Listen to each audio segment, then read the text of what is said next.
All right, man, peace.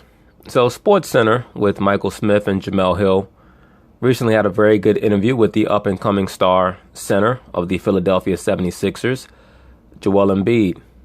Of course, they're going to speak with him, and I'm going to chime in. Mitchell challenging Joel Embiid, and Embiid had something to say to Mitchell. And wow, and Mitchell put a forearm into Embiid. The tee is called. Joel hit the deck. Hey, yo, this dude is a character, man. He gonna fuck around and talk that shit to the wrong guy, though. And now he's urging the fans to rise and cheer. I see something wrong, I love it. and then he just got up and kind of fake-showed me, and I flopped, and he got a technical for it, and so that was basically how it happened. That is peak Joel Embiid right there. We are joined now by my dog, my guy, the process, Joel Embiid, here on the Six. So we saw you stare down Donovan Mitchell last night. What did you say to him, though, that got him so upset? I mean, it was just, I don't know, the heat of the game. I think a couple plays before that, he had a pull-up jumper over me when I switched onto him. And he said something like, you can't guard me. And then I was like, okay. So the next couple actions, I ended up blocking the shot, and I had to let him know that that's how it goes when you come into my paint. And I guess he got his feelings hurt. Yeah, like I said, you're the only person that can make flopping fun. No shame, though. I mean, that was a shameless, exaggerated flop for somebody 7'2", 250, whatever you are. No shame in flopping to take that dive and getting the technical? No, there's no shame. He's like a gazelle, I'm like a lion. Oh man, I won't say that it was a flop, but I played soccer my whole life. You know, those soccer players, they've been flopping pretty hard, and I think I used my soccer skills in that type of settings last night. No, that was more wrestler heel turn. Good job. Look, I've already made a video about the Philadelphia 76ers. I do believe that they're going to be a team that's on the rise. It's going to be very interesting to see how Folk, once he's finally healthy, fits into their overall team dynamic. They definitely have the right lead player in Ben Simmons. He has a very, very high basketball IQ. Joel Embiid also seems to have a very high basketball IQ. Their team is so precocious right now. It's really going to be a test for their coach to really try to see how he can make all these different elements come together. But I do expect them to make the playoffs this year. Now, there's no shame in your trolling game. Are you at all concerned that your constant trolling of other players, that's going to encourage people that when they get that opportunity to take off on you, kind of almost like Kyle Kuzma did, that they're going to... Yeah, Kyle Kuzma tried to baptize him. He was lucky. Another guy, if that's Westbrook, that's gonna be a dunk in your mouth.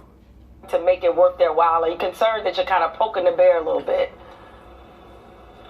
Oh no, I'm not worried about that. I mean, if those guys that want to get their feelings hurt, and if they can't, if they're not strong mentally, that's not my fault. But I think when it comes down to it, and when if we all got to square up, I mean, I'm 7'2", and I'm a big dude, so I don't think you want to try me, and I'm African too, so that's the whole point of. He said, I'm African too. What's that mean? You gonna pull a spear out the back of your jersey? What the fuck does that mean? Playing basketball, having fun, go out there, have fun, kick someone's ass, and just play basketball. All right, so let's go back to Saturday. You guys had that huge lead after the first quarter against the Warriors. They pulled away from you guys in the third quarter. You tried to pull a fast one on us. You went to Instagram, and you know exactly what you were doing, okay? We know you. You were saying, come on, man. And then you went to Twitter talking about, no, you were serious. You learned a lesson. Come on. Why should we believe that you were not trolling Draymond and the Warriors on Instagram? Now we know what it feels like to blow a big lead. Oh, boy. Instagram. Come on now. Nah, I was trying to make sure that trying to make sure the world knows that we blew a lead and that we were so young and we had to learn our lesson, and I think we did. I think when we're gonna be in that type of situation. That was good though. That was shrewd, and he had Draymond there with his mouth open.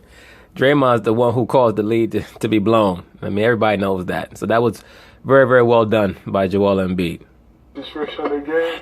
We're not gonna make the same mistakes. So you just had to pick that picture of Draymond Green to get that point across and say, now we know what it's like. That was a 3-1 joke. Fired that off. A 3-1 joke. No, but at the same time, you got to give the Warriors a lot of credit, man.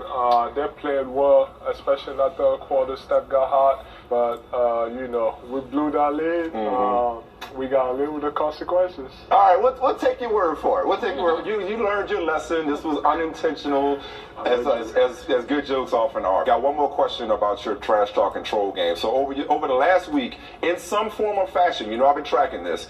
You have either trash talk or trolled your last 4 opponents. That will be the Clippers, the Lakers, the Warriors, and then the Jazz last night. C.J. McCollum tomorrow night. He's pretty clever himself. Been known to blow kisses at opponents when necessary.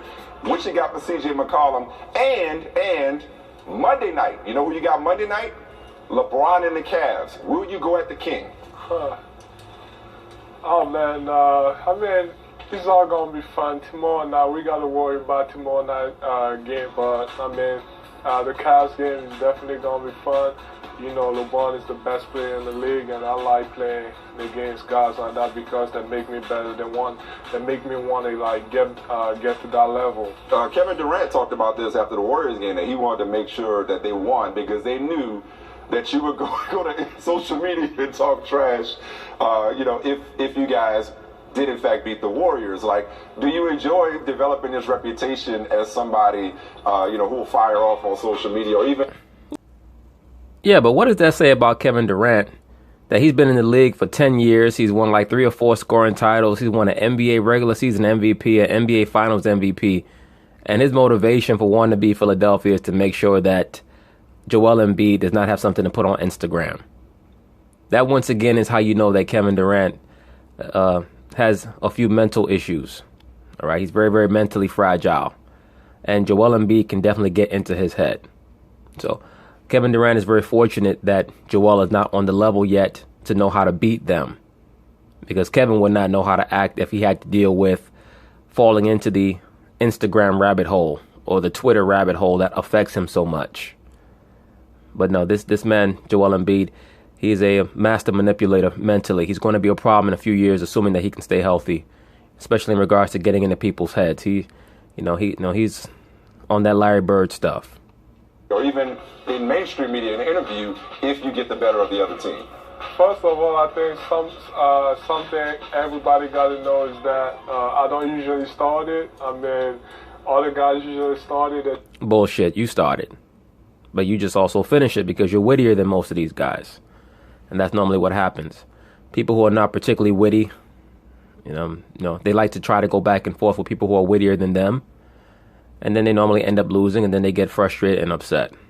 They try to be like extra physical for no reason, or they try to talk to me and whatever. So, I just try to back it up. And I mean, if she make me mad, then I feel like I have a chance to kick your ass and then go on social media. I'm gonna do that. Then all the trash talk, I mean, everybody always talks about the NBA soft, we need to go back to the 90s, and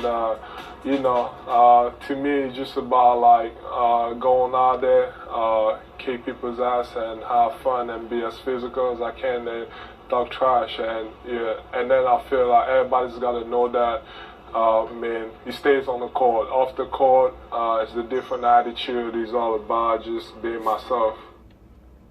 Agreed, and understandable. That's how you know that this man is on his way. Great, great, great draft pick. It's great to see him finally able to take his skills and display them on the court, because for a while it was very questionable as to whether or not he would ever make it onto an NBA court. With the litany of injuries that he had, he was starting to remind people of Sam Bowie.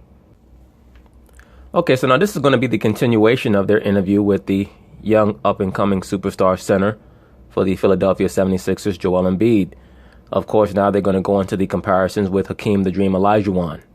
Right, now, talked about Jalen's player comparisons. Well, a lot of people compare Joel Embiid to Hakeem Olajuwon yesterday. We showed you part one of our interview with the Sixers big man. Here's part two, where we asked him about that comparison to the Dream. Look, I think that Joel has a lot going for him. I think that he is very, very skillful. I also think that he has great dexterity and great foot mobility. But there's a long way to go for him to get to Hakeem. Hakeem was as agile as a small forward. If you ever watched the footage of LeBron James going down to Hakeem's training camp in Houston, Hakeem still has better feet than LeBron does right now.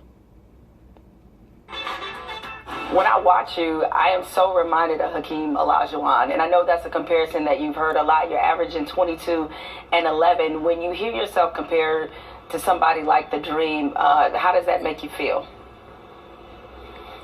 Oh, it makes me feel great. You know, when I started playing basketball at 16, the first tape that I got was Hakeem. It was like a mini movie. I did a video on Hakeem Olajuwon versus Tim Duncan a while ago. Hakeem Olajuwon was a greater player than Tim Duncan was. Tim Duncan had more success in his career than Hakeem had. But Hakeem was a greater player than Tim Duncan. He was more agile. He had a better jump shot, even though Tim had a good jump shot, especially a very good bank shot. And Hakeem had even more diverse moves in the low box than Tim Duncan had. And Tim Duncan had a lot of moves in the low post also. But Hakeem was quicker and a better athlete than Tim. On Hakeem, it was about 45 to an hour long. So I literally watched that tape from that day to probably my freshman year in college. I literally almost every single day just like trying to watch him, like everything he did, the moves he did, and go to the gym and try to repeat them. So to have people compare me to him, I think is great. But I think I have a long... Look at how quick that reverse pivot spin move was, man. Crazy. Once again, Hakeem Olajuwon beat Kareem Abdul-Jabbar. He beat Patrick Ewing. He beat Shaquille O'Neal. And he beat David Robinson in the playoffs. Those are all the big men that he beat in the playoffs. Okay? That's not even counting him beating Karl Malone or Charles Barkley. I don't count them because they're not centers. But he beat all those guys in the playoffs to get to the finals or to win the finals. Long way to go, and I'm going to do my best to reach that level. The other night against the Lakers, you put up an incomparable stat line, as you know. But afterwards, you said you were 69%, I believe, was the exact number you put yourself at. Where are you right now? You can't even get it out. This dude's stupid. He's at 69%. I'm going to rewind that. The Lakers, you put up an incomparable stat line, as you know. But afterwards, you said you were 69%, I believe, was the exact number you put yourself at. Where are you right now? You can't even get it out. I can't be serious with you, man. I was talking about we were basically talking about my condition level, right. But I think he's getting there. He's getting there. I think I'm at 81%. 81? You are randomly picking numbers. Don't even mess with us. You're randomly picking numbers right now. Now it's clear, though, regardless of what percentage that you're at, that you have a certain level of chemistry with Ben Simmons on the court. But off the court, in reading about you two, you all seem to be quite different. So how are you trying to maybe bridge that gap and maybe make that connection off the court, the same one that you have on the court? Now you see what the media did there, and this is something that the media will often do, especially with NBA athletes, because they tend to be black. They tend to try to find little things that they can nitpick to try to create dissension between two young black athletes, so-called black male athletes. They did the same thing with Stephon Marbury and Kevin Garnett. They did the same thing with Shaq and Penny. They did the same thing with Shaq and Kobe. The difference was that they didn't really have to try hard with those two because Shaq and Kobe, they both had really super alpha personalities. They were never going to work. But they're trying to do the same thing right now with Ben Simmons and Joel Embiid. If they have a great mesh on the court, what difference does it make that they may have diverse personalities off the court?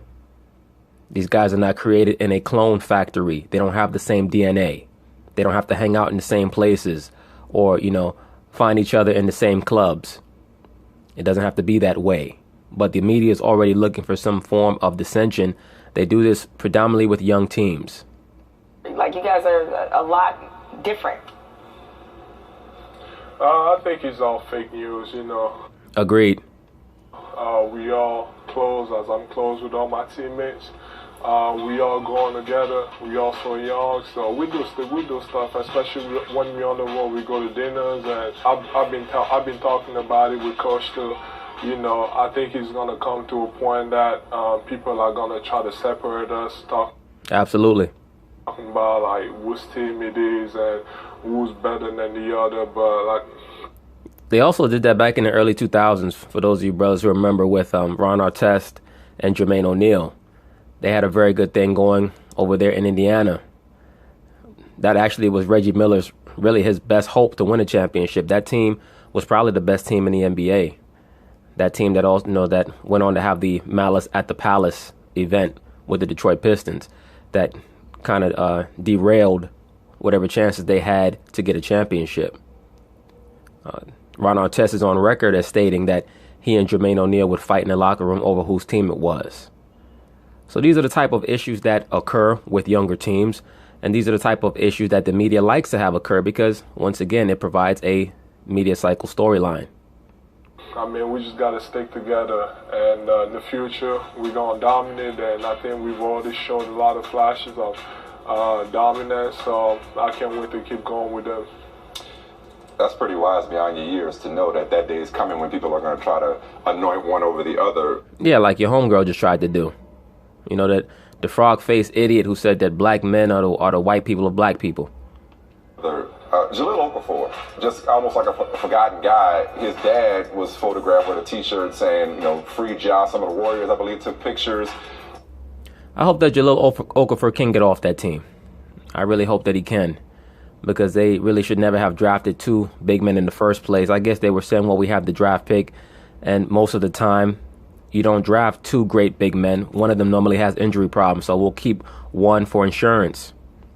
But they really do need to get rid of Jahlil, and Jahlil put himself in a very precarious situation by getting involved with all of those off-the-court skirmishes outside of clubs. Once again, you're making enough money to hire a bodyguard and a driver. It's the same sentiment that I touched on with Jameis Winston. Very important. What kind of relationship do you guys have with Jahlil Okafor, given his uncertain situation? Jahlil is actually one of the guys I'm really, really close to. What I like about him is that he hasn't been a distraction to the team. He could have easily acted like go out there and be like, I want to get traded, I don't want to be here, but he hasn't done that just because. The Boston Celtics would do well to try to see if they can get him for cheap. Maybe get him for a second-round draft pick. See what Philly has to say about it. Because they are in need of a big man, especially a big man who has some type of low-post scoring ability and who can be a stalwart in the paint. That would be something for Danny Ainge to look into, because obviously they're not going to be able to get Anthony Davis, and they most likely are not going to be able to get DeMarcus Cousins without having to give up either Jason Tatum or Jaylen Brown. So I would be very, very interested to see what how receptive the 76ers would be to giving up Jahlil Okafor for a draft pick. Because he's a great guy, obviously want to play, and coach and the front office, they have a different agenda. As the franchise player, I try to find ways to help him too, and talk to the owners, talk to the GM, the coaches about the situation, because I know he wants to play. Now, as you know, Joel, this week is Thanksgiving, and a lot of families getting together, celebrating. You have a foundation, the Arthur Embiid and Angels Foundation, and you all are running a campaign for the holidays. Can you tell us a little bit about that? First of all, I'm from Cameroon, which is in Africa, and growing up, it was, I had the luxury to not be as poor as other kids that I saw around me.